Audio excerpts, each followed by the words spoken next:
Today, we're going to crack open a linguistic cold case. Seriously, we're going back to 1955 to solve a puzzle that's centuries old. How do you bring order to the foundational code of one of the world's most ancient languages?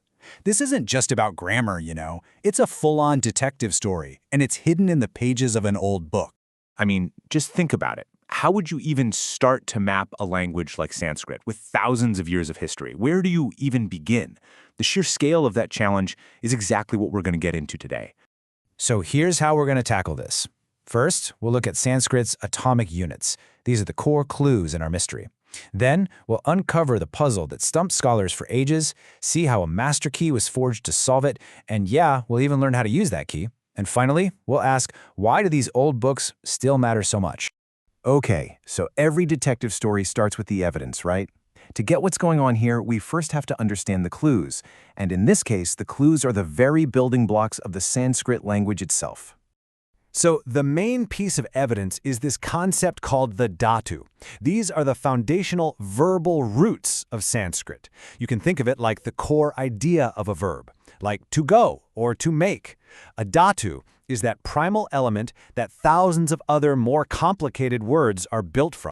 Honestly, the best way to think about it is like this. They're the linguistic DNA of Sanskrit. Each little dhatu is a packet of information that, once you add prefixes and suffixes and other grammatical rules, just blossoms into this incredibly rich language. They are the absolute core. Now, if these roots are so important, you'd think there'd be one single definitive list of them, wouldn't you? Well, that's where things get complicated. That's where the mystery really begins. For centuries, brilliant grammarians all over the place did just that. They compiled their own super detailed lists of these roots. These master lists are called Dhatupatahas, and they were basically the textbook for any serious student of the language. But here's the big problem. What happens when those master lists don't agree with each other? When one school says a root exists and another one leaves it out completely. This created this fog of confusion that just hung over Sanskrit scholarship for hundreds of years. It was impossible to get a clear, unified picture. And listen, we're not talking about just 2 or 3 lists here. We're talking about a ton of different sources, each with its own tradition and its own authority. You've got the famous Paninian school, the Chandra school, the Katantra school. I mean, the list goes on and on, all creating this complex, overlapping, and sometimes contradictory web of knowledge. And check this out. This is a page from the very book we're talking about. The author, G.B. Palsul, is literally laying out the tangled mess he's about to take on. He's listing his sources, showing you the scholarly battlefield he's about to step onto. It's wild. So how do you solve a puzzle that's been getting more and more complicated for centuries? Well, you don't try to prove one list is right and the others are wrong. No, you forge a master key. And that is exactly what our hero did. And here it is. This is the solution that finally cut through all that fog.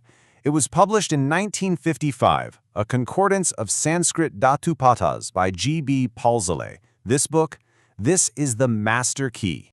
Let's just put this on a timeline to see how huge this was. For centuries, you had these brilliant grammarians working on their own, creating these separate, conflicting lists. And as time went on, the confusion just got worse. Then boom, March 1955, Palsul's book comes out, and for the very first time, scholars had a single tool to cut through all that noise. Now, it's really important to get what a concordance actually does. It's not a new list that's supposed to replace the old ones. Not at all. It's a tool for comparison. It takes all of those ancient lists and just lines them up, side by side, so a scholar can see exactly where they agree and where they're different. It brings clarity without erasing history. Okay, but how does this thing actually work? How do you take, a dozen ancient conflicting texts and turn them into something a person can actually use? Let's pop the hood and take a look. So, at first glance, a page like this looks incredibly dense. I get it. It seems almost unreadable. But I want you to see this for what it really is. It's a powerful data sorting machine built entirely with human intellect and paper, long before computers. This is information science 1950s style. Just incredible. Let's crack the code together. It's actually a beautifully simple system. You start on the far left, you find a verbal root you're interested in. Then, you just scan your finger across that row. Each of those columns represents a different ancient text, and the number inside tells you exactly if and where that root shows up in that specific book. Just like that, chaos becomes order.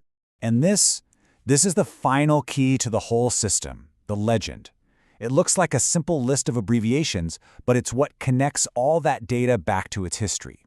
It shows you that the column marked P stands for the Great Panini, and C is for the Chandra School, and so on.